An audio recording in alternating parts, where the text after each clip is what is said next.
Hi friends, ప్రతి government, central గవర్నమెంటే కానీ స్టేట్ గవర్నమెంటే కానీ నాకు తెలిసి అందరికీ పెళ్ళైన వారికి, కొత్త ఫ్యామిలీస్కి, అందరికీ చాలా రకాల స్కీమ్స్ పెడుతుంది. ఇల్లు లేని వాళ్ళకి ఇల్లు ఇస్తాము, పని లేని వాళ్ళకు పింఛన్లు ఇస్తాము, బీడీ కార్మికులకు పింఛన్ ఇస్తాము, అది ఇది అన్ని రకాలుగా సహాయం చేస్తారు.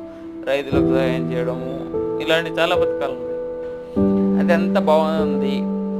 సరే, అందులో కూడా కొంతమందికి అందుతలేదు, కొంతమందికి అందుతున్నాయి. కానీ అసలే అందనోళ్ళు, అసలే లేనోళ్ళు కొంతమంది ఉన్నారు. ఎవరు అంటే నా అన్నోళ్ళు ఎవరు లేకుండా రోడ్డు మీద పడి ఏడుస్తున్నాయి కదా.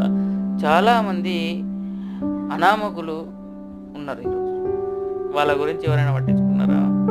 గవర్నమెంట్ ఏదైనా స్కీమ్ తీసుకొచ్చింది కొత్తగా? సెంట్రల్ గవర్నమెంట్ కానీ స్టేట్ గవర్నమెంట్ కానీ